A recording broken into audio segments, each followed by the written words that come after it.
Alright, in this video, I'm going to change off this old shut-off valve for this toilet. It's this old style kind. We're going to change this old painted ring here. We're going to take off this valve and replace this old line right here that goes up into the toilet. So the first step is to shut the water off outside at the main.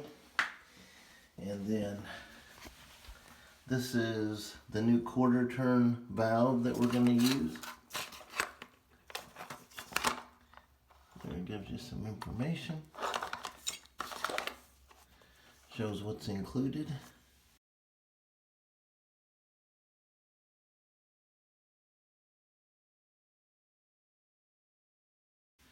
And we're going to replace that line with this stainless steel braided line.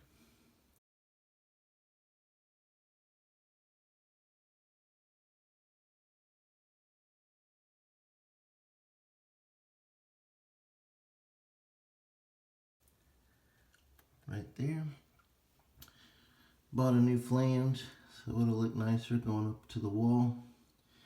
You're gonna need a tool like this right here to take off this fitting at the wall right here.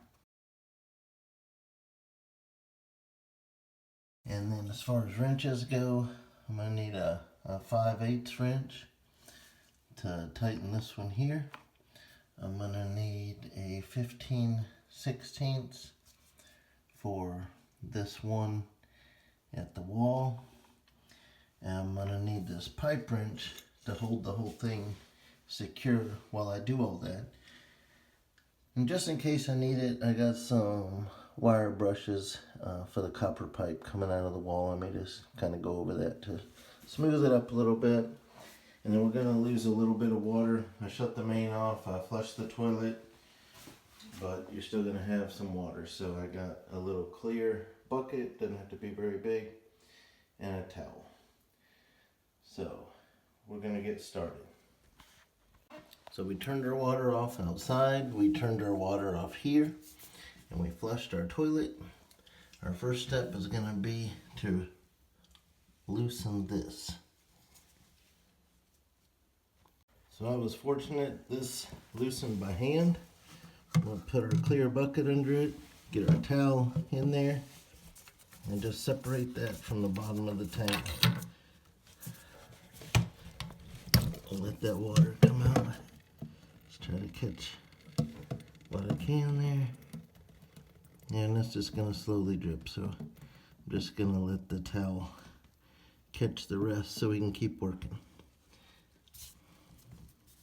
So with that out of the way, our next step is going to be separating that one from the wall. Now, it's important to think about this nut right here that's close to the wall. It goes on from the pipe towards the valve. So turning it that way tightens it, and turning it clockwise from where I'm sitting actually loosens it, because I'm looking at it from the back side. So you don't want to make the mistake and think that you're trying to loosen it when you're actually tightening it. So I'm going to do my best I can. I'm going to have to set the camera down and explain some things because I'm trying to do this with one hand and definitely need two hands for this. So what we're going to do here is use the pipe wrench just to keep the valve stable. So we're gonna adjust our pipe wrench where we can just hold the valve tight like that, and then we're gonna put this 15/16 on the back here, and we're going to rotate it clockwise to loosen it because I'm looking at it backwards. So I'm going to use one hand to hold the pipe wrench on the valve, the other hand to loosen that nut. So I'm going to do that right now. Okay, this is the first time I've ever changed one of these shut-off valves where I couldn't quite get the pipe wrench to grab the valve and hold it still. So I'm using a pair of vice grips to hold that valve in place while I turn this nut. Okay, so when you shut the water off outside, don't forget to put a faucet, run the cold water out. The pressure still gonna have a little bit of dripping here. That's why you want the towel. But we got it. It just wasn't the easiest to get to, but we got it. So I'm gonna take these vice grips off now. Should be able to take this valve off. There it is. Whoa.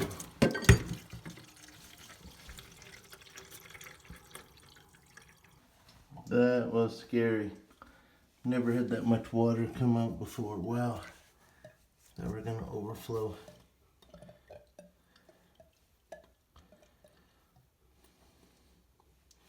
Beginning to wonder if I had the water off.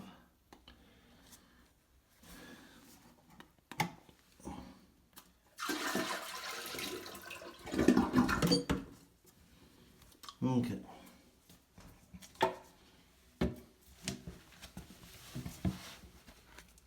So that's gonna probably continue to drip like that. That's why you definitely want the towel in place.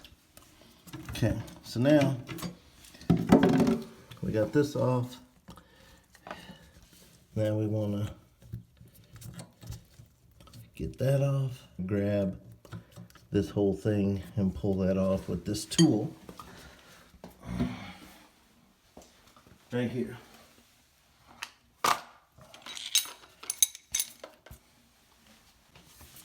Okay, so we're going to put this piece that comes with that puller inside our copper pipe. It'll be a tight fit. We're going to put this piece of our tool inside the hole that's there, and we're going to grab this with our pullers behind that nut. So there's our pullers in place. So now we're just going to rotate this and pull that off. I'm going to have to use two hands.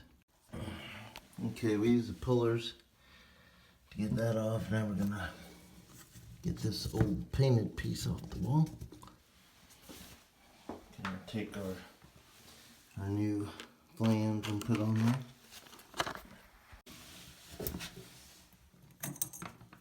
It's gonna look a little nicer.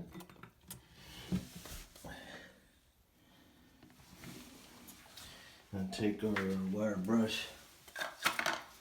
Just kind of hit that copper pipe a little bit before we put the new valve on. With this stainless steel flex pipe we're putting on, we don't need the fitting that was on the small part of the valve, so we took that nut off.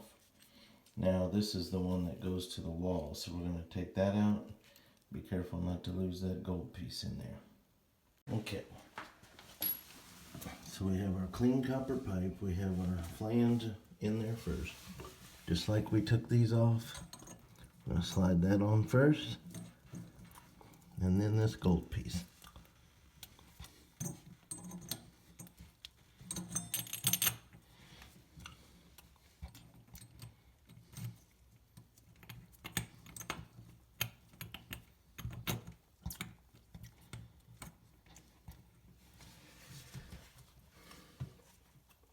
So those are all the way on. We'll take our valve, push it all the way back. We're going to keep that upright, where this is facing upwards. We'll use our pipe wrench this time, and we'll hold it right there. It's back as far as it'll go on that copper pipe. Then we'll put these up into it, and we'll start tightening that nut. So I've tightened it by hand. Now I'm going to use a pipe wrench to hold this still. I'm going to grab my 15/16 inch wrench. And I'm going to continue to turn this one counterclockwise to tighten, because remember I'm on the opposite side of it.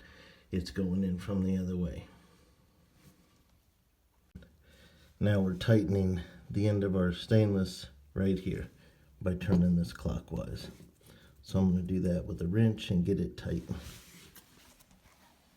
Okay, so I'm holding the pipe wrench on the valve for stability, and I'm turning this 5/8 inch open end wrench clockwise to tighten that nut. Okay, now we're going to attach this with just our hands up to the bottom of the tank here. I'm not going to use any tools, just going to hand tighten that. Okay, so we've hand tightened that. We kind of got our stainless steel hose in there. We're going to open up this valve and then go back and turn our water on, and we'll check for leaks.